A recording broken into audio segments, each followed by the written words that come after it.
twinjire mu ijambo ry'Imana uyu munsi. Let's now go to the word of God for today. Muri iyi minsi bizumweru bishize twarimo tuganira ku buzima bwa Elisha aho Imana yamukuye. The past few Sundays we were looking at the life of Elisha and where God got him from.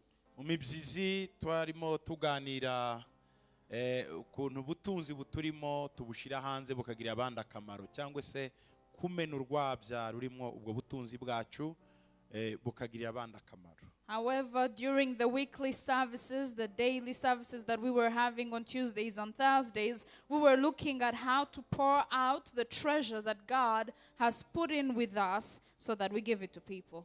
Hari ibintu bigera ku 16 twabonye Elisha yatemera gukurikira Eliya ataba yarakoze ejo hazaza. Last Sunday we saw at least 16 things that Elisha, had he not accepted to follow Elijah, would have never achieved. Mu busanzwe Elisha yari umuhinzi. Elisha was a farmer. Ariko agiye kwinjira muri gahunda Imana yamuteganyirije. But when he was going to enter in his destiny, yahuye n'umuntu. He met someone. Uwo muntu ni nawe Elisha yaze gusimbura nyuma. And that someone is the person that Elisha replaced. Kuva uwo munsi ibintu Elisha yagiye akora n'ibyo Imana yari yaramuteguriye kuzakora mu buzima bwe. Ariko mbere yaho Elisha yakoraga ibyo ababyeyi bari baramuteguriye gukora. And from the day he followed that person, he started living in the mandate, in the destiny, the things that God had predestined him to do. But before that, he was doing the things that his family had destined him to do. Cyangwa se ibyo amashuri yari yaramuteguriye. Or what his education had told him to do. Cyangwa se ibyo environment ahantu yari atuye hamuteguriye. Or what his environment had asked him to do. Iyo umuntu ari mu by'Imana yamuteguriye akora imirimo mike ariko kavuza induru nyinshi cyangwa se ya mirimo ikaguka cyane. When you are in your destiny and you're doing what God has destined you to do, even the little things you do become paramount. Sibyo dusubira. So we're not going back to that. Ariko muri uwo mwuka, but in the same spirit, turareba ijambo riri muri Zaburi ya 24. In the same spirit, we're going to look at the Psalm, the 24th Psalm, umurongo wa mbere. The first verse.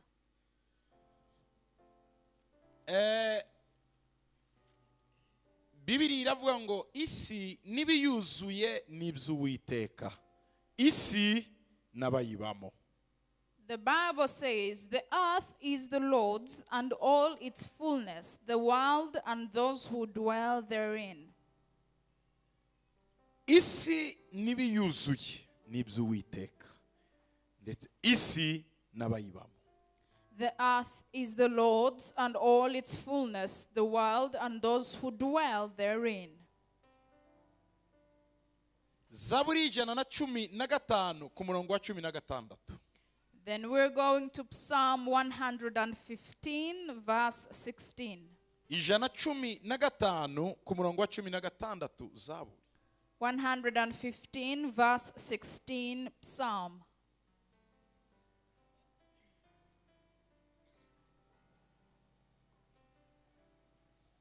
Reka dusome. Ijuru ni iry'Uwiteka, ariko isi yayihaye abantu. The heaven, even the heavens, are the Lord's, but the earth he has given to the children of men. Iyo dusomye iri jambo, when we read these scriptures, iri muri za Zaburi zombi 24 n'115. The scriptures in Psalm 24 and Psalm 115, hari ihishurirwa rindi rishya ryicara mu mitima yacu. There is a fresher revelation that comes to our hearts. Ijambo rya mbere, number one, turamenya neza ko isi ari iy'Imana. We get to know that the earth is the Lord's. Ibiyuzuyemo n'iby'Imana. And we get to know that its fullness too is of the Lord's. Abayibamo n'ab'Imana. Even those who dwell in the earth are of the Lord. Iyo urebesha amaso y'umubiri, However, when you use your eyes, ubona neza ku isi ari iya Satani. you get to see that the world belongs to Satan. Ujya iruhande ugasanga abantu barimo bararwana. By the road, you'll see people fighting. Wajya hirya ugasanga inzu zari z'Imana zirimo zirasambanirwamo. When you look on the other side, you see that sanctuaries of God have people fornicating in them. Amazu. Houses. Wigira imbere ugasanga abantu barimo baricana. Ahead of you, you see people killing each other. Abantu basinze. You see people drunk. Abandi barimo baracura imigambi mibi. You see others planning wicked plans.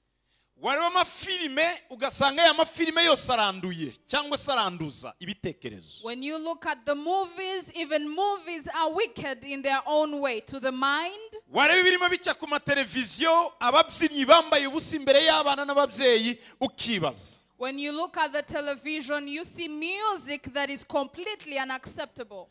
Rero amaso agahita kumvisha neza ku isi ari iya Satani. Then your eyes will tell you that the world has now been given to Satan. Umuntu akibaza ese hari contradiction, hari ukunyuranya hagati yo kuvuga ngo isi n'ibiyuzuye n'iby'Imana n'ibyo tureba muri iyi si, ese koko twabitangira ubuhamya ngo n'iby'Imana? Then there is a contradiction. You ask yourself, does the earth truly belong to God? Is it true what the word of God says? Abantu benshi bakavangirwa. Then many people become confused.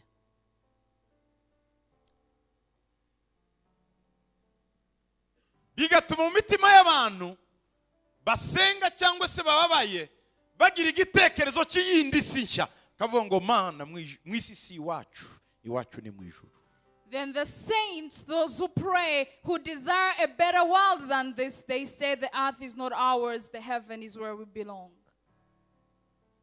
Ibitekerezo by'ijuru bikuzura imitima y'abarya bake bababajwe n'ibirimo biba mu isi. Then the thoughts of heaven fill the minds of those who are saddened by the state of the earth today. Kandi si byanditse ngo ni y'Uwiteka n'ibiyirimo. Yet the Bible says the earth and the world are of the Lord. Ese iyo turebye koko dushobora kwibaza icyatumye isi itarefleta cyangwa se itagaragaza cya cyubahiro cy'Imana, tukibaza icyo ari cyo. So if we try to reflect and think about it, can we find the reason as to why the earth is not reflecting the glory of God? Igisubizo kiri muri iyi zaburi twasomye y'115 ku murongo wa 16. The answer is found in this psalm that we just read, Psalms 115 verse 16. Aho Bibiliya ivuga ngo ijuru ni iry'Uwiteka ngo ari ku isi yayihaye abantu. Where the Bible says the heaven, even the heavens of the Lord's, but the earth he has given to the children of men. Ndagira ngo murabyumva na. I think you understand this. Abana b'abantu bahawe isi kugira ngo bayijere. The children of men have been given the earth to manage it. Ariko habayeho mauvaise gestion. But there was a mismanagement. Imana yahaye abantu isi ngo bayiyobore, ariko bayiyobora nabi. God gave the earth to the children of men and they managed it in a poor way. Kandi Bibiliya iravuga ngo Imana niyicuza impano yahaye umuntu. Iyo yakuhaye nuko wakoresha iyo mpano nabi, wayikoresha neza, hari umunsi muzahuruka mubwira uko wayikoresheje. Ariko Imana si umwana w'umuntu ngo isubire inyuma ngo nkwambuye icyo nari naguhaye, siko ibikora. Yet the Bible says that God is not a son of man to regret the gift, the talent he's given. He will never meet you and say, take back, give me back what I've given you. You'll get a day to give account. Kugira ngo ubashe gusobanukirwa neza amateka n'ay'ingenzi. For you to understand this, history is crucial. Kuko amateka n'ay'Imana. Because the history is of God. Iyo dusubiye mu mateka dusanga harimo inyigisho nyinshi Imana iduha kugira ngo dusobanukirwe uko ibintu byagiye bihinduka. When we go back to history, we understand many things that God has given us to understand how things have changed. Bibiliya ni igitabo cy'amateka y'Imana. And the Bible is a book of the history of God. Bibiliya ni igitabo kirimo impumeko y'Imana. The Bible is godly inspired. Iyo dusomye Bibiliya tugenda tureba uko abantu bagiye bajera iyi si nabi. And when we read the Bible, we get to see how men have mismanaged this earth. Umwana w'umuntu ntiyigeze ayobora isi kuri standare y'Imana yifuza. The children of men have never managed the earth according to the standard that God requires. Nicyo cyatumye Bibiliya ivuga ngo umwana yatuvukiye, umutegetsi yavutse, ngo ubutware buzaba ku bitugu bye. Yesu yaje ari nka modere itorero rigomba kureberaho kugira ngo risubize isi muri gahunda. That's why the Bible says that unto us a son has been born, on whom his shoulders the authority is. Jesus is the model of the church to follow and how to manage the earth. Umwuka w'Uwiteka uzaba kuri we. The Spirit of the Lord shall be upon Umwuka him. w'ubwenge no guhishurirwa. The Spirit of understanding and wisdom. Azitwa igitangaza. He shall be called amazing. Data umwami uhoraho. Father, the everlasting King. Ubutware buzaba ku bitugu bye. Authority shall be on his shoulders. Uwo niwe wazanye itorero. He has brought to the church. Itorero ryaje ari nk'indi institution Imana izanye kugira ngo yongere isubize isi kuri gahunda. The church came as an institution to put back the earth in order. Abayefeso igice cya 3 ku murongo wa 10. Ephesians 3:10.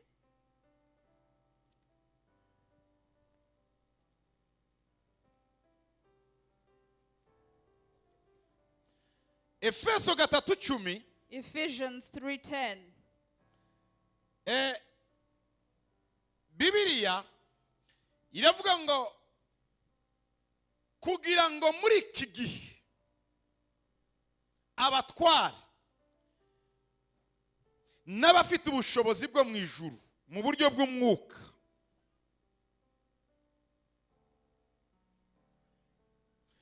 bamenyeshwe n'itorero ubwenge bw'Imana bw'uburyo bwinshi.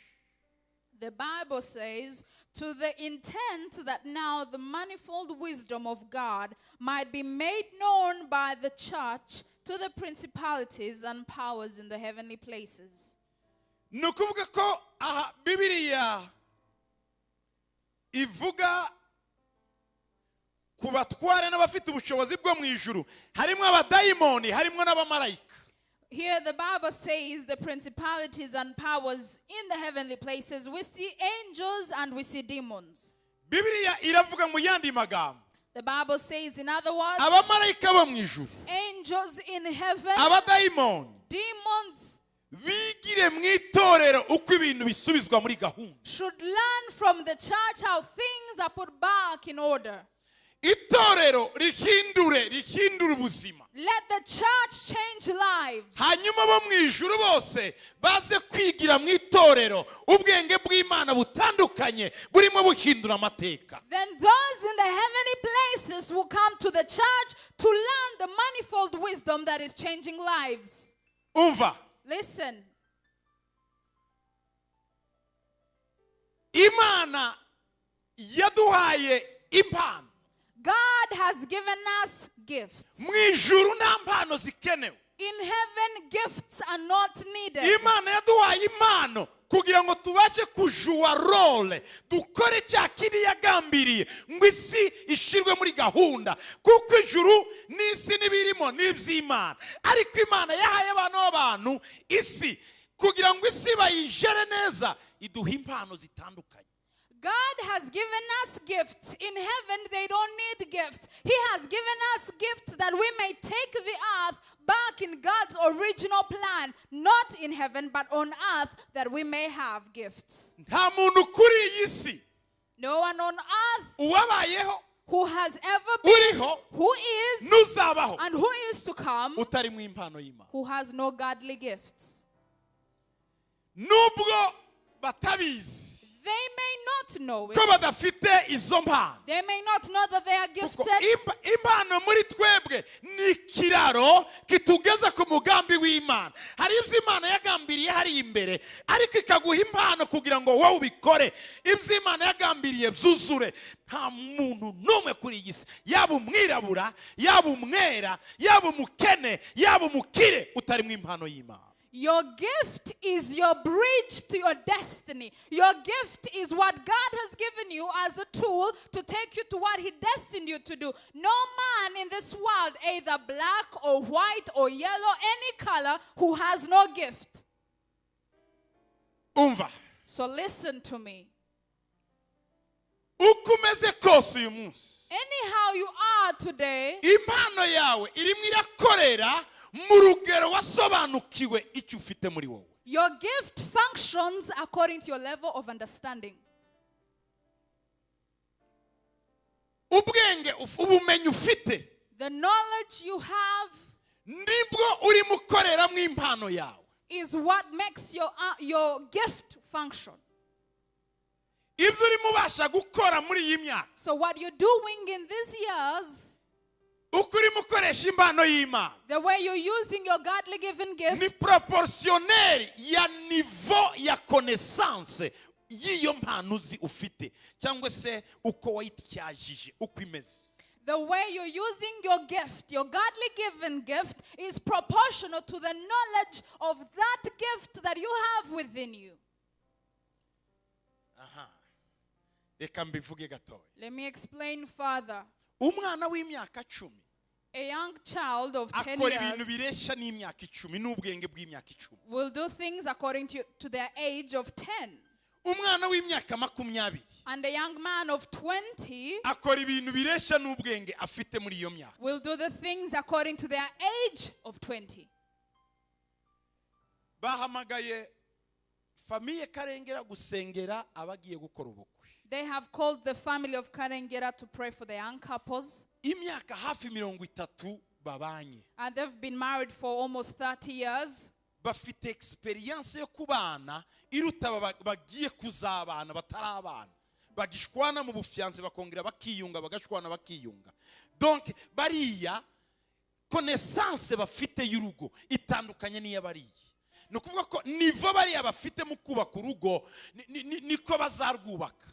Ariko iyo aba bafite ishobora gufasha n'abandi kuko hari ubwenge, hari ubumenyi babifitiyemo niba nabivuga. They've been married for 30 years and they were called to pray for the couple. They know more things according to the 30 years of experience than the young couples who are still engaged, who still fight, who still make up. They still need to learn things. So it is according to their knowledge of the institution of marriage. So understand this. Ubuzima buri muri iyi si, The life in this world, imibereho abantu barimo, the lives people live, ntiterwa n'Imana. don't come from God as per se. Abakene The poor, si Imana yabashize. it is not God who's placed it like that. Abagizi ba nabi Those who are wicked, si Imana yabashize. it is not God who has placed them. Ninde? Who then? Mushobora kumubwira ngo ni Satani. You can tell me it is Satan, Genda babwira ko atari Satani. but I'll tell you that it is not Satan. N'ubumenyi barya babayoboye bari bafite. It's the knowledge of those who led them, Abafashe isi imbere, those who took the world before, abagabuye isi, those who led the world, ubumenyi bari bafite, the knowledge they had, intention bari bafite, the intentions they had, byatumye ababari inyuma baba affecté cyangwa se infecté. caused those later generations to be affected or even infected. Bakorwaho cyangwa bandura. Affected or infected. Satani cyakora niki? So what will Satan do? Agutiza ubugome.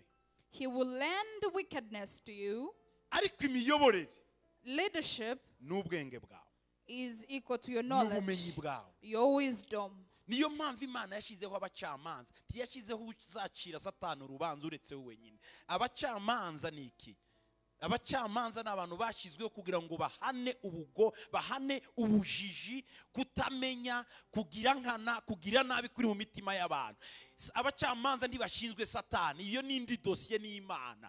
abacamanza bashinzwe abantu bakagombye gukora ibikwiriye gukora ariko batabikoze, babyikiriye babireba.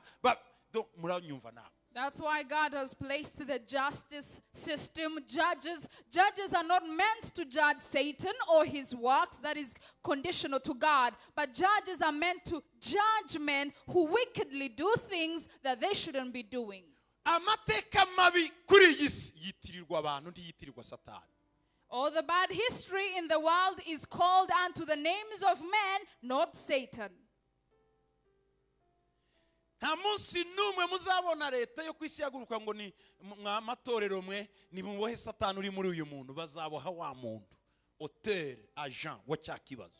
There is no day that you will see the law system take a church and tell the church that bind Satan in the person. They always bind the person who is possessed, if I can say. Amateka rero agenda agaragaza ko igihe cyose itorero ryasinziriye isi yagize ikibazo, igihe itorero ryabyutse isi yarabyutse. The history has shown clearly that every time the church has taken a hike to sleep, the whole world has slept. And when it wakes up, the whole world wakes up.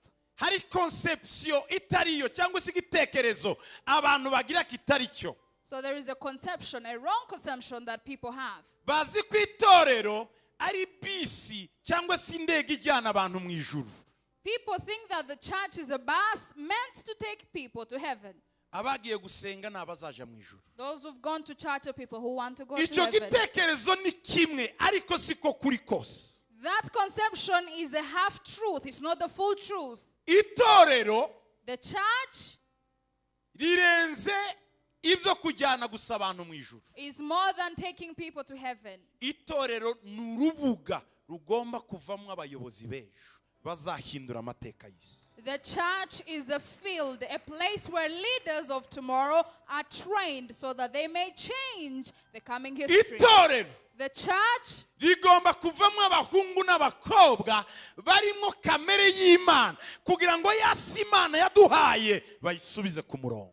The church should have young men and young women who have the nature of God to take the earth back to God's original plan. Antikristo n'abamukorera barabizi. Antichrist and those who serve him know this. Bazi ko umunsi itorero ryahagurutse bazahangana. They know that the day the church will rise, they will face each other. Kuko biranditswe ngo bamuneshesheje amaraso ngo no guhamya kwabo ngo ndetse ntibatinye no gupfa. Antikristo arabizi ko itorero ridatinya gupfa. Umunsi ryamenye ko ari ryo rigomba guhindura amateka y'isi, itorero rigahindura imibereho y'abantu, imitekerereze y'abantu, na Antikristo azahinda umushyitsi. Ariko Antikristo yadushizemo terere ubwoba tubwira ngo iyi si ni yanjye ntimuyikoreho mwe murajya mu ijuru gusa. Abakristo bicara mu gicucu cy'ibyo bitekereza imyaka yose, bituma bataba active, baba passive muri decision zabo kuri iyi. The word of God says that they have overcome him by the blood and by the word of their testimony, and they were not even afraid to die. Satan knows that the church is not afraid to die, but he has gone ahead to torment and torture the church into thinking that the earth is mine. If you touch it, you will die. Only focus on going to heaven. And because of that, the church has become passive in their decision making. Hari Zaburi ya 78. There is a Psalm 78, ku murongo wa 3. verse 3. Ibi mvuga bene data kugira ngo tubyumve neza nuko amateka agomba kugira icyo atubwira mu buzima bwacu. What I'm trying to say for us to understand this, it is because the history has to help us understand this. Ngo ibyo twumvishe tukamenya, ibyo basogokuruza batubwiye ntituzabihisha abuzukuru babo, tubwire abigiye kizaza ishimwe ry'Uwiteka n'imbaraga ze n'imirimo itangaza yakoze. 5 kuko yakomeje guhamya mu ba Yakobo, yashyizeho itegeko mu Bisirayeli, iryo yategetse basogokuruza ngo babibwire abana babo, kugira ngo abigiye kizaza bazabimenye, nibo bana bazavuka ngo nabo bazahaguruke babibwire abana babo, kugira ngo biringire Imana kandi batibagirwa iby'Imana yakoze, ahubwo bitondera amategeko yayo. Amen. Amen. Which we have had and known, and our fathers have told us, we will not hide them from their children, telling to the generation to come the praises of the Lord and his strength and his wonderful works that he has done. For he established a testimony in Jacob and appointed a law in Israel, which he commanded our fathers, that they should make known to their children, that the generation to come might know them, the children who would be born, that they may arise and declare them to their children, that they may set their hope in God and not forget the works of God, but keep his commandments. Yesu aza When Jesus came, yabwiye abigishwa be he told his disciples, ngo mugende mubwirize isi yose, he told them, go and preach to the nations. mubahindure, Change them. mu bundi buryo In other words, mubashyire mu bumana. place godliness in them. Ijambo guhindura isi The word to change the world, yavugaga icyo bita cosmos, he was meaning cosmos, le système mondial. the worldly systems. Si ukubwiriza umwendividi, ni ukubwiriza systeme yose igahinduka. You're not just preaching to one individual, but you're changing a whole system. Hari agakiza k'umuntu ku giti cye, Yes, there is personal salvation, ariko hari systeme y'agakiza, but there is a system of salvation. systeme y'isi irimo ya corruption, ibyaha bitandukanye, kubwiriza ya systeme igahinduka kandi birashoboka. The worldly system, which is very corrupted, which is very sinful, you preach to it and you change it, and it is possible. Ubwo nibwo butumwa bw'ubwami. So that's the gospel of the kingdom. Ubutumwa bw'ubwami The message of the kingdom ni ubutumwa bubwiriza systeme, is a message and a gospel to the whole system. ni ubutumwa buhindura amateka. It is a message that changes the history. Abantu bari batuye mu bukene, igitondo kimwe bose bagahinduka bakajya mu buzima bwiza. People who were living in extreme poverty, one morning wake up and start living a good life. Karl Marx nibyo yari yarakoze, ariko akora ereri ikomeye akuramo Imana. That's what Karl Marx had tried to do, but he made a great error of taking God out of it all. Wagira ngo ashobora gushyiraho systeme messianique itari mu Imana, He thought he could have a messianic system without God. ariko byaje kuvamo ikibazo, kugwa k'Uburusiya kwabaye kunini cyane. But it became a problem to Russia. Russia fell tremendously. Igihe cyose Imana itaraba iya mbere muri systeme, n'ibindi byose ntibishobora gukora. Ikintu cya mbere umwana w'umuntu yakoze, yatangiye kubaka umunara akuramo Imana. Every time a system is built without God, there is a big downfall coming. That's what we saw to the sons of men trying to build the Tower of Babel without God. Muribuka tubiganirira ijambo ngo twubake inzu ndende, ngo ariko mu cyimbo cy'ibuye dushiremo ibumba. You remember we discussed this word a few months ago when they were trying to build the tower. Instead of using stone, they chose to use clay. Ku munara Nimurode yandi yari yazamuye ijya zigurate ndende, hariho inyenyeri 12 zigaragaza imbaraga za Satani, nta mana yigeze ashiramo. The person who built the tower, who had conceived this, had 12 stars to show the power of Satan, but not the power of God. Sinye za zodiac The zodiac signs nizo zari hejuru y'umunara w'Ibabeli. were on top of the Tower of Babel. Okay, reka ngaruke hasi gatoya. All right, let me come back to this. Buri muntu wese afite impano ashobora gukoresha agahindura akarere yicayemo n'imibereho mibi y'abantu. Every person here is gifted to change their lives, to change the lives of those in their neighborhoods and every place where they go. Igitekerezo abantu Satani yabashizemo kandi bemezanya nuko uyu muntu ameze navuga ngo ni Imana yabishatse, ntabwo ari Imana, ni systeme mondial irimo ikora ibyo. Si Imana yashatse kuba mu umutindi, kubaho muri ubwo buzima, ntabwo ari Imana, kuko isi Imana imaze kwitunganya yayihaye abantu ngo bayijere, abarimo bayijera nibo bayijeye nabi. Satan has told people that if you're poor, it is because God wants you poor. God doesn't want you poor. It's the worldly system of poverty where Satan wants to keep people. twasomye rero ngo ibyo twumvishe tugomba kubimenyesha abana bacu. We have just read that what we have heard, we will not hide from our children. Iyo umuntu arimo yiga amateka, So when you're learning history, ugenda umenya intege nke z'abakera n'imbaraga zabo. you get to know the strengths and weaknesses of those of Ukamenya aho past generations. batereye naho wowe ushobora gufatira. You know where they lost it and where you can carry from.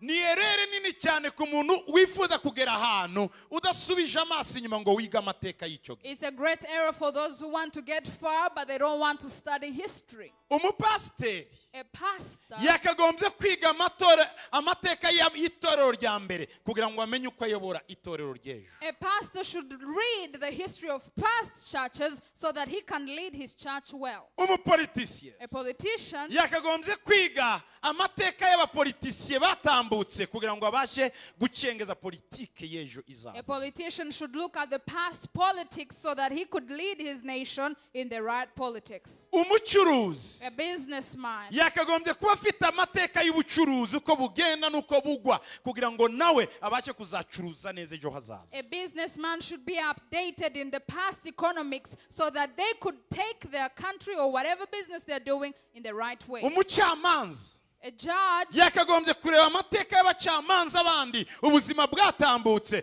kugira ngo ibyo arimo akora uyu munsi abashe kubitunganyiriza ejo hazaza A heza. judge should be able to look at the past laws and the past judgments so that they should serve the right Bibiri iravuga judgment. ngo nta gishya kuri iyi si ngo ibyo tubona uyu munsi n'ibizaza ngo byigeze kubaho. The Bible says there is nothing new under the sun. What we see today has lived and shall live again.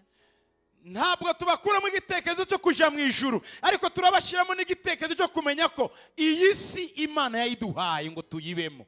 We are not trying to get you to forget that we are heading to heaven, but we want you to understand that God has given us the earth to manage it. Reka nje mu mateka gatoya gusa kugira ngo tubashe kumva uko abambere bakoze mu bwami bw'Imana. Allow me to go back to history so that we understand how the first people served in the kingdom of God. Yesu amaze gupfa After the death of Jesus, itorero ryatangiriye Yerusalemu. the church started in Jerusalem. Muri iryo torero In that church, havamo intumwa 12 there were 12 disciples. bajya hirya no hino. They went all over the place. Bamwe baje muri Afrika, Some came to Africa, abamatiyasi such as Matthias. bari muri Ethiopia. They were in Ethiopia. Abo bakomeje baza. They carried on going. Ubutumwa buza gukomera mu kinyejana cya kabiri muri Afrika. The gospel became strengthened in the 2nd century in Africa. Aho hari abagabo babiri bakomeye. There were 2 great men. Hari umugabo witwaga Sipiriyani n'undi witwa Tertullian. There is a man who was called Tertullian and Cyprian. Aba bagabo bombi bari abanyafrika. These men were Africans. Aba bantu bari bakomeye cyane. They were very renowned.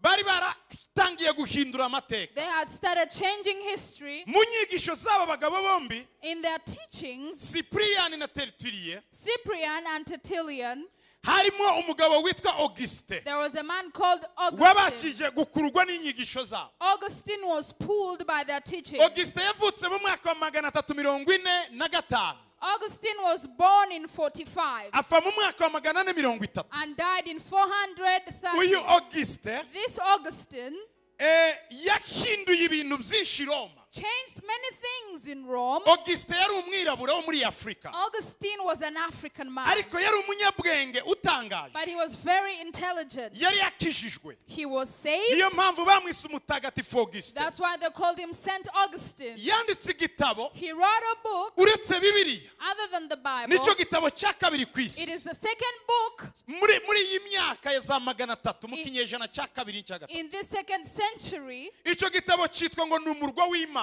His book was called The City of God. Iki gitabo umurwa w'Imana This book, The City of God, yavuga ko umurwa uri ku mudugudu hejuru udashobora kwihisha. he was saying a city on a high mountain can never be hidden. Avuga ko Then he said itorero the church, ubwami bw'Imana the kingdom of bugomba God, kugaragara should be made bukaba ku manifest musozi hejuru like on the hanyuma high mountain, bukainfluensa systeme mondiale yose. and then it will influence the whole worldly system. Uyu Auguste This man, St. Augustine, iki gitabo cye cyahinduye amateka mu buzima bwa Yohana Calvin, this book changed the lives of men like John mu Calvin, buzima bw'umutware wari ukomeye witwa Charlemagne a man who was called Charles Maine, na premier ministre w'ubuholande witwaga Abraham Kuyper. And the Prime Minister of Holland, Abraham Kuyper. Basomye igitabo cya Augustin When they yanditse. read the book of St. Augustine, Hari ibyahindutse. there are things that changed. Yigeze kwandika aravuga ngo He once Augustin, wrote and said, aravuga ngo twe turi abejo bundi. he said, we're of the yesterday. Ngo ariko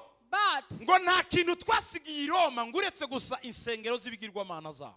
there is nothing we have left for Rome except the sanctuaries of Ngo the twinjiye muri idols. systeme zose turazihindura. We entered every system and Ngo changed icyo it. twabasigiye The only thing we ngo left ni them ya with mazu mwasengeragamo ibigirwamana. were the houses where you used to go for idol worship. Roma yose irahinduka. Rome changed. Influence ya Constante gushyiraho abakristo byari bivuye mu bitabo bya umutagatifu Augustin. The influence of Constantine to allow Christians free worship was coming from Muri the iki books gitabo cye of kivuga St. ngo Augustine. umurwa w'Imana This book, the City of God, arerekana ubwami bw'Imana bwinjira mu misozi yose ko ari itandatu. he shows how the kingdom of God goes in the six spheres, six Hanyuma mountains. abantu buzuyemo impano z'Imana Then people full of the godly gifts bakongera guhindura isi igahinduka nka paradizo. change the world to become a paradise. Muri abo bagabo Among these men babashe guhindurwa n'amateka ye, who were changed by his hari history, icyo bakoze iwabo, there are things they did. turaza kubivugaho. We will look at this. Muri aya mateka Among these, uraza gusanga aho bananiriwe n'aho bakomereye cyangwa se ibyo babashe guhindura mu gihe cyabo. you'll see where they were weak or what they were strong in and what they changed in their times. Aha ni mu kinyejana cya gatatu. This was in the 3rd Ubu turi mu century. kinyejana cya 21. We're in the 21st Abantu century. nk'aba Augustin People like Augustine, yari umunyamategeko a man of law, kandi ari mu mwuka w'Imana, full of the Spirit of God, yahinduye umujyi w'i Roma changed the whole city of Rome avuye muri Afurika. from Africa. Umugabo witwa John Knox A man called John Knox, yari umugabo wo muri Ecosse. he was from Scotland. Mu mwaka umwe gusa In 1 year, w'igihumbi kimwe magana atanu na mirongo itanu n'icyenda kugeza mu mwaka w'igihumbi kimwe na mirongo itandatu in na magana atanu mirongo itandatu, 1500 and 1560, John Knox John Knox yari aragasenga would pray the whole night, ijoro ryose, the whole night. gaca mu gitondo akavuga ubutumwa In the morning he would preach bugahindura abantu. and it would change the whole people. Batanga itegeko So they gave a law kuko yari afite imbaraga. because he was very Icyo gihe powerful. katolike niyo yategekaga hose isi. That time Catholicism was Baravuga leading the ngo world. mumwiciye umugabo agiye guhindura amateka. They said, kill this man, he's about to change the world. Ahungira mu Busuwisi. So he went to Switzerland. Bukeye asubirayo. Then he went back Bamaze after some guhindura time, Bibiliya mu rurimi bose bumva. when they had changed the Bible in a language they all Mu mwaka understood. umwe gusa. Within 1 year, Igihumbi magana atanu mirongo itanu n'icyenda 1559 n'igihumbi kimwe magana atanu mirongo itandatu umwaka umwe and 1660, yari amaze gucengera muri parlema yose he was in the whole parliament n'inyigisho with his teachings, zibereka ko bagomba kubaka ekose ku mategeko y'Imana. showing them that they had to build Scotland on the laws of Uwo God. mwaka parlema ya ekose ikora vote iravuga ngo kuva uyu munsi tuvuye muri katolike tubaye abaporoso yose ntawasigaye. That day, the whole parliament of Scotland said, we have stopped being Catholics, we're now Protestants. Hirya no hino mu mijyi All over the place in different cities, bagenda batemagura ibisitati byari byuzuye hose. they broke all the statues. Arinjira Then he came. yinjira mu banyamategeko He went to those of the law abereka uko amategeko y'Imana akora. and showed them the laws of Yinjira God. mu bacuruzi Went to the businessmen, abereka uko ubucuruzi bukorwa. showed them how business should be done. Yinjira mu miryango Went to the families, abereka uko imiryango yubaha. showed them how families should be built. Mu mwaka umwe wonyine In 1 year, John Knox John Knox yari ahinduye ekose yose. had changed Scotland. Mbere gato ko ahunga And before he fled, umwamikazi w'ubwongereza the Queen of England yaravuze ngo ntinya amasengesho ya John Knox ngo kuruta intwaro zose zo mu Burayi. said that I'm afraid of the prayers of John Knox more than all the weapons in Europe. John Calvin John Calvin yavutse mu mwaka w'igihumbi kimwe magana atanu n'icyenda was born in 1509 apfa mu mwaka w'igihumbi kimwe magana atanu mirongo itandatu na kane. and died in 1564. Uyu mugabo This man yari azi ijambo ry'Imana cyane. knew the word of God, Yari umuntu ukomeye. was a great man. Mu bintu yabashije gukora Among the things he did, yashizeho ishuri he built a school ryakuragamo abakozi b'Imana, that would raise ministers, servants of God, abaguverinema, those of the government, abaganga, doctors, abacamanza. judges. Yarazi ko nabigisha neza aba bantu He knew that if he taught well these people, bakaba barimo ubumana, and they had godliness bakamenya within them, gukoresha neza impano Imana yabashizemo, and they could use the gifts God had given them, bazahindura ubuzima. they would change lives. Yarafite universite bitaga ngo ni Universite Protestante y'i Geneve. He had the university known as the Protestant University of Geneva. Abavuye aho People who came from this bagiye university ku-influence Ubufaransa. influenced France. Bukeye umwami w'Ubufaransa araza, Then the king of France came, aza kwiyama leta y'Ubusuwise kuri iyo universite, aravuga ngo irimo iranyangiriza abantu kuko abaza bose barahindura systeme ndimo. he came to Switzerland and told them enough is enough. The people coming from this university are changing the system in France. Yarakoranye n'abarchevêque bari icyo gihe kuko abapasiteri bavaga muri iyo universite bari bafite ubwenge bwo guhindura structure ya societe y'Ubufaransa yose. These people, these archbishops who would come from this university, had the knowledge and wisdom to change systems of Umwami society. yakoranaga n'abarchevêque, And the king would work with archbishops. baripotingaga i Roma, They would report to Rome. barahaguruka So they rose baja mu Busuwise kubabwira ngo mwaraduteye. and went to Switzerland and said, you have attacked Bari us. twabateye gute? And they asked, Bavuga how? ngo systeme zacu zose zirimo abagabo barimo bigisha inyigisho twe tutazi. They said, our system has men who are teaching teachings that we are not familiar with. Kuko barimo babakuramo ruswa yari babase, Because they were taking corruption out of their system. abantu inzira n'imiyoboro yose yo kwiba no kwica no kugambanira hagarara. Bagiye kureba basanga ari abantu bava muri universite y'Abaprotesta y'i Geneve.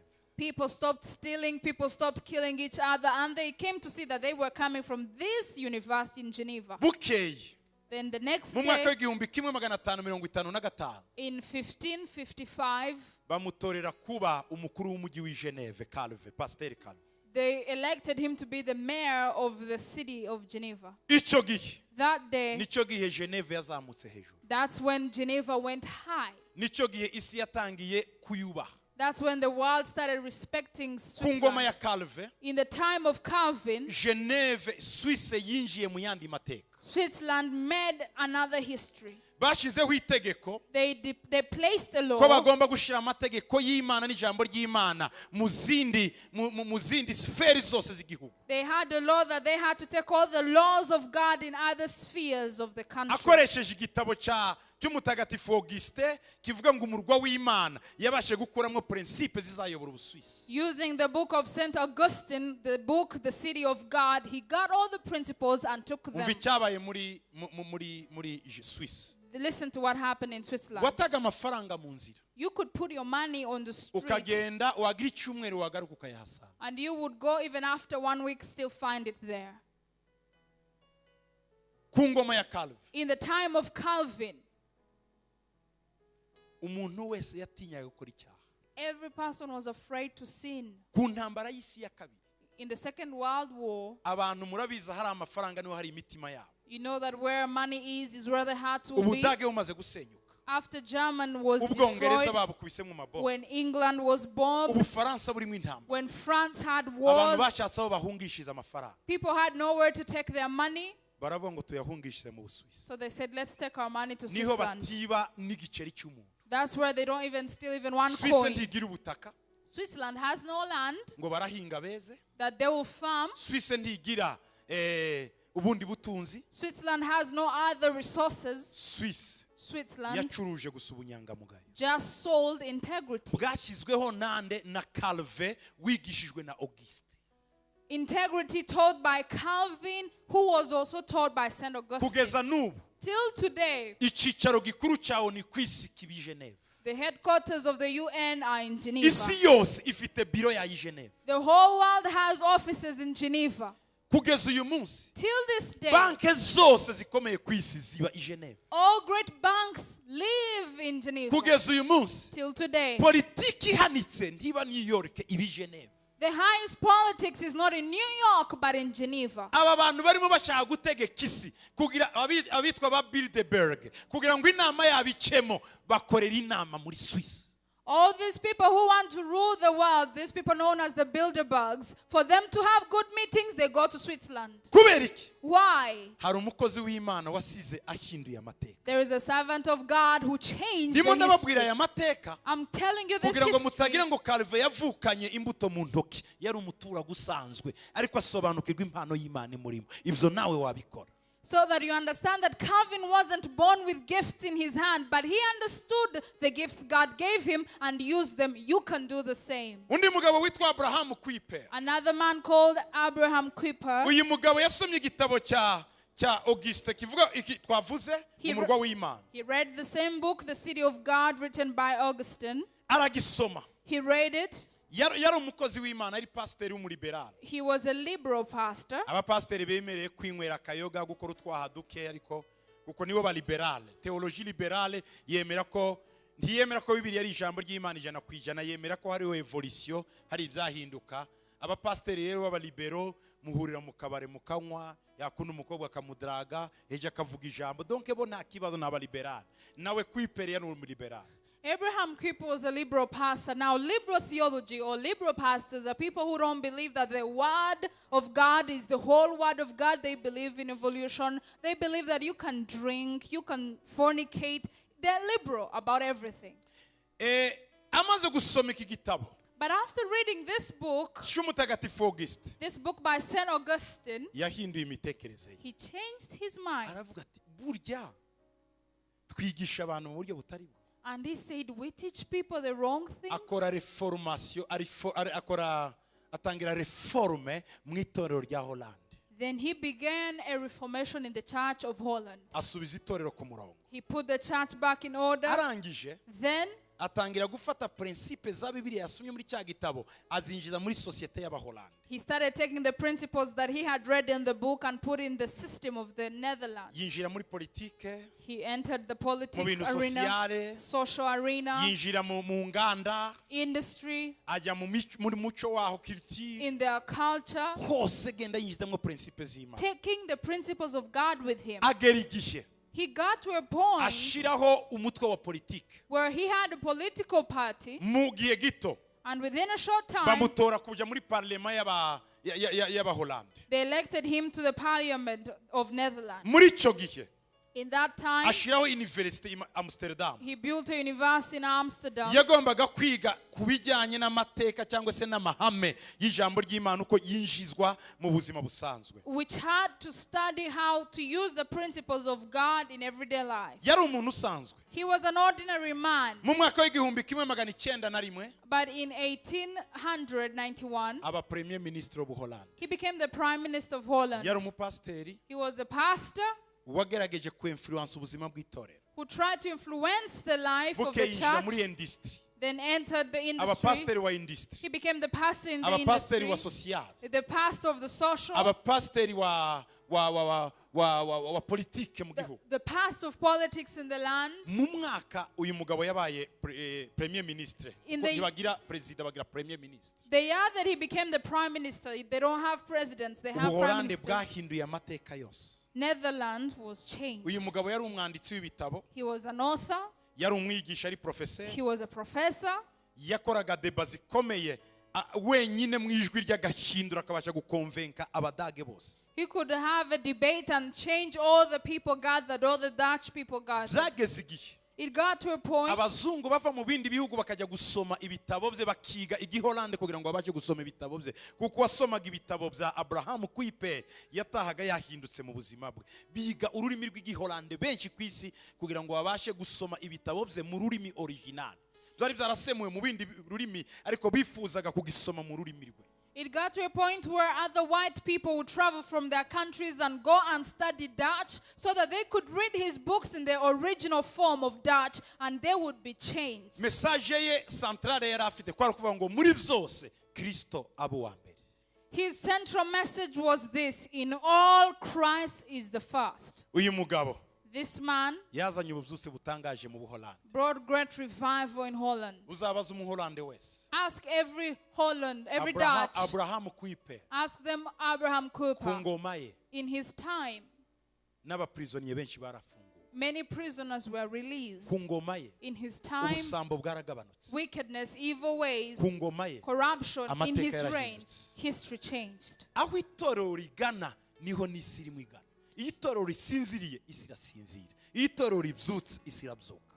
So where the church is going is where the whole world follows. When the church sleeps, the world will sleep with it. And when it wakes up, the world will wake up. hari undi mugabo w'umunyamerika witwa John Witherspoon. There is another American man called John Witherspoon. yavutse mu mwaka w'igihumbi kimwe magana arindwi makumyabiri na kabiri apfa mu gihumbi kimwe magana arindwi mirongo icyenda na kane. He was born in 1722 and died in 1794. uyu mugabo This man, yari umukristo usanzwe, just an ordinary Christian, donc yari umuntu usanzwe just an ordinary man, ariko ukunda Imana.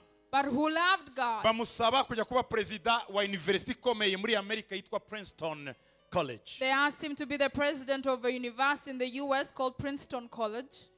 uyu mugabo ari mu bantu bakomeye cyane cyane iyo uvuze amateka ye. When you talk about history, he's one of the greatly known people, great known as great. bamwita ngo ni umuprofeseri uhanitse ku isi He's known as a high professor mu kinyejana cya 18 in the 18th century. kugeza n'ubu Even now, aracyubahwa, he's still respected. ntiyubahirwa ikindi Not respected for si anything uko yari else, azi kuvuga cyane yari intyoza, not because he was eloquent, no, yari azi kwicara mu ishuri akabona abana batangiye kumenya impano ze akabegera akabamentoringa akababera se. He would sit in a class and look for students who have started understanding their gifts. Then he would get them aside and start mentoring them. Karekiteri wa university Like a lecturer kandi akaba professeur. and also a professor. yazungurukaga mu ishuri amaze gusenga akumva abantu bafite muri bo gutera imbere akabiyegereza. He would go from class to class after praying and look for people who are open-minded. mu banyeshuri be ba mbere bakomeye ni uwitwa James Madison, uyu wadushiriyeho electricity ampule. One of his great students is James Madison, who brought electricity, who discovered mu electricity. banyeshuri be Among his students, havuyemo umuperezida wo muri Amerika umwe, there was one president, havamo American vice president, perezida, one vice president, havamo abasenateri 21, 21 senators, havamo abaparlementaire 24 n'icyenda, 29 parliamentarians, havamo abanyamategeko 56, 56 people of the law, batatu muri bo bari abacamanza b'ikirenga bo hejuru, 3 were high court judges, abandi batatu babaye abajyanama cyangwa se abacamanza abajije bo mu mafederasiyo atandukanye, mu eta federal atandukanye, and others were judges in different Supreme Courts. igihe basinye declaration ya independence yo muri Amerika niwe wenyine muturage abapolisiye bahamagaye kugira ngo nawe ashireho ukuboko kwe, kuko bari bamwemeye cyane. abo bose bari abana be, baravuga ngo ntidushobora gusinya declaration ya independence uyu mugabo Witherspoon atarimo, niwe watugejeje aha. yakoreshaga iki? ijambo ry'Imana. The day they signed the Declaration of Independence of America, he's the only civilian that they called, this man John Witherspoon, to sign, because they all respected him and he used the word of God. umugabo witwa Charles Simon Then we have another man called Charles Simon. yakoze ibintu bikomeye mu Bwongereza. He did great things in England. atreninga abantu bazakuraho ubucakara. He trained people who would abolish slavery. umurimo we kwari ukumvisha abaturage kuko ubucakara bugomba kurangira. His work was to teach people that slavery had to end. bene data, Brethren, sinavuga ni benshi, there are many people I could ba mention. Charles Finney, There is Charles Finney. aba bahinduye amateka, These men changed history. ba Dr. Dwight Moody, People like Dr. Dwight Moody, bazungurutse za Chicago hose no mu Bwongereza bahindura amateka. who changed history from the US to England. aba bantu These men, nta n'umwe wavutse mu muryango ukomeye, no one was born in a great ariko family, basobanukiwe ko bari kuri iyi si bagomba kugira icyo bahasize. but they understood that as long as they lived, they had to make a mark in this world. hari speech Museveni yigeze gukora, There is a speech that Museveni once did, aravuga ngo and he said, ngo niba ntacyo ubashe gukora mu buzima ngo tera igiti ngo inyoni zacicareho iririmba ivuge ngo uwagiteye yarakoze. Museveni said that if you can't do anything in this life, at least plant a tree so that birds will nest on the tree and say, thanks to the person who planted this twese tree. turi bw'impano z'Imana. We all have gifts of God. Mbabwiye aya mateka I've shared this kugira history ngo umenye ko nawe ejo hari icyo wakora. that you may know that you can do something tomorrow. Paul abwira Timoteyo ngo ntihagire uzasuzugura ubusore bwawe. Paul told Timothy that let no one despise your youth. Iyi si urimo ni iyawe, nutayihindura Imana izayikubaza. This world is yours. If you don't change it, God will ask you. Kibibabaje bene da. Isn't it sad? Muri iki kinyejana In this century, ukikumwe n'umuturanyi uburara, when you still have neighbors who have umwana no ubura food, minervare, children have no school fees, umuntu urara mu nzu idafite inzitiramubu, people who sleep in a house with no kuki mosquito net, tukigira imibu twebwe? why do we still have mosquitoes? Kuki? Why? Kuki tukigira malaria? Why do we still have malaria? Ndarangije. As I conclude, Turi muri Israeli dukomeza, in Israel, batweretse umudugudu. they showed us a city. Profeseri wari utuyobora aravuga ngo uriya mudugudu ngo niwo Yesu yeretse abantu, aravuga ngo umudugudu uri hejuru uriya ngo ntushobora kwihisha, mwese murawubona turawureba. Baravuga ngo mu myaka y'igihumbi kimwe za magana icyenda ho ngo hari umubu mwinshi, abantu barishwe na malaria. Haza umuprofeseri w'umuyuda yaravuye mu Burusiya, yiga hamwe n'ubwenge bw'Imana uko uwo mubu agomba kuwurangiza. Kugeza uyu munsi wa mubu warashize, nta n'ubukanogira. Mbaza uwo muprofeseri wari utuyoboye ndavuga ngo kuki Afrika tukiwufite? Arambwira ngo ni imvano za politike. Ngo politike yo kwisi ntiyabemerera ko umubu wanyushira kuko farmasi zikomeye zigomba gucuruza imiti. Urumva ikintu yavuze gikomeye cyane. Niko kuki dutegereza za farmasi zo hanze mufite imitwe hano? Kuki mudatekereza uko mwakwica umubu? Umuzungu ntazatwicira umubu kuko nta ubi wabo. Nitwe dufite akaga. Namwe ntimuzarangiza ikibazo cy'ubukonje wabo kuko mutakibamo. Bo barangije ikibazo cy'ubukonje. Iyo hakonje bashiraho ubushyuhe. Twe dufite umubu. Mw'abanyafrika kazima, mw'abanyafrika, mw'abanyarwanda, mwakwicaye muriga za farmasi, mukiga za medicine, entrez dans la recherche, mushaki uyu mubu. Murebe kombinoze y'indi mibi mwahuza nayo ikayimara ubu. Murebe uko mwayica. C'est simple, birashoboka. Ariko mutegereje ngo umuzungu w'Iburaya ari uzahindura ayo mateka. Ntabwo ari uzaduhindurira umubu. Ntabwo ari bo. Kuko ni inyungu zabo. Ntiwakwinjiza miliyari 800 ku mwaka kubera imiti ya malaria ngo wemere ko bayikura. Miliyari 800 y'amadolari yinjira buri mwaka muri farmasi zikora imiti ya malaria. Mutegereje ngo umuntu azicare mu Busuwisi abatekerereze mwebwe? No, ajya gusohora imiti yumvikane n'amafarmasi akomeye. Bamubwira ati ugiye kutwikira isoko. Isoko ni bande? N'abana bacu bapfa, n'abagore bacu bapfa, n'abahungu bacu bapfa. Murizera ko ari by'Imana yaturemeye. Isi ni yacu. Nimutekereze, murebe uko tuyikora, murebe uko tuyihindura. Kuko ubwenge murabufite, Imana yarabubahaye. Muve mu bunebwe, mufashanye, dukorere hamwe, duhindura amateka. Nimubikora ibi bene data, muzaba mwujuje impamvu itumye mubaho kuri iyi si. Mvuze gusa malaria ariko ni byinshi. Ni byinshi byo guhindura bihari, bidategereje ko dutegereza abo hanze ngo babidukorere. Kuko akimuhana kazi imvura, umunsi bazahaga amafaranga bazashiraho umuturangiza. Ariko hazi yindi ndwara. Murabyumva neza. Ebola yamaze abantu muri Kongo yarivuye mu nyungu z'abashaka kurya. Sida yazanywe niki? Kuki sida ari nyinshi muri Afrika, mu Burayi kabange? Ntibasambana mu Burayi. Bo bagira n'amazu ubusambanyi babusinyiye. Uza gusa mukiraho urugatoranya umukobwa ushaka. Kuki batarwara sida kabaritwe tuyirwara? Diabete kuki yabuze umuti? Ko hari abafite inyungu kuri yo. Dukeneye abadokteri bari mu Imana, bafite ubwenge, bashake abafarmasi. Mukore za recherche, mwinjire mu laboratoire, ntimushakishe kubaho amafaranga. Muri Arizona Abanyamerika baragenda bakimuka bagatwara imifariso yayo bakagira imyaka 10 biga bashakisha ikindi bazakoresha, bashakisha icyo bakimuka bakaja mu butayu.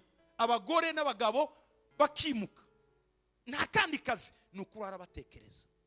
batekereza basenga ariko twebwe upfa kubona aho baguhemba 200 ukava handi baguhemba 300 tidufite wa mutima wo guhindura nta uzaduhindura isi nituyihindura kandi itorero nimwe mugomba kuba mu bambe itorero nimwe mugomba kuko mufite ijambo ry'Imana riri mu buhanga bwose nta muntu ufite ijambo ry'Imana ubumuswa nta muntu ufite ijambo ry'Imana utagera ku kintu gikomeye nta muntu ufite ijambo ry'Imana wagumye aho yarari murabona umuturage nka Auguste mu myaka 300 turi muri 2011 ibitabo yanditse byahinduye uburayi ariko ninde wamukurikiye wundi munyafrika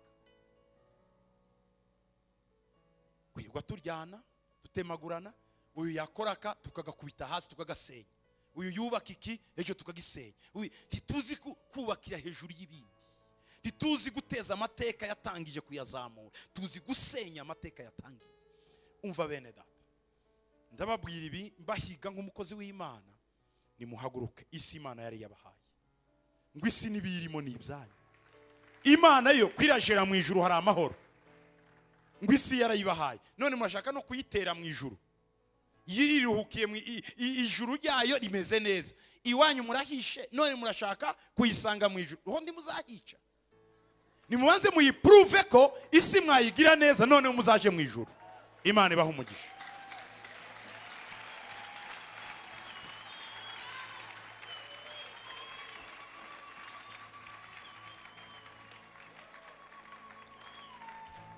mumbabarire ntabwo turimo twigisha gukizwa kuko twarabigishe mwarakijijwe turimo turabigisha gukoresha impano zibarimo reka duhaguruke itorero ry'Imana dusenge Mwami turagushima muri uyu mwanya Lord, we thank you in this moment. turaguhimbaza kuri Imana We praise you for you are God tukaba abantu and we're men. uri mu ijuru You're in heaven twe waduhaye isi and we're here on earth. duha ubwenge Give us the bwo guhindura wisdom amateka to change history. indwara Diseases, ibibazo problems, ingorane twese aha challenges. waduhaye impano zo kurangiza ibyo bibazo You've given us all gifts to change and ariko finish tuhe them. kubimenya mwami But allow us to know this, Lord. duhe kubisobanukirwa Allow us to understand this. urakoze data Thank you, Father. dutahane amahoro nawe Let us go ariko with peace twigisha kumenya ko as you teach us to know iyi si wayiduhaye that you've given us this kugira ngo world, tuyitegeke that we may rule kandi over it, tuyiyobore have mu dominion buryo wifuza in the way you ni mu desire izina us. rya Yesu In the name of Amen. Jesus. Amen. mutahane n'Imana Go with the peace of amahoro God. y'Imana bane namwe iki And cyumweru may the cyose peace of God be with you this whole week.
umurikira nyibutsa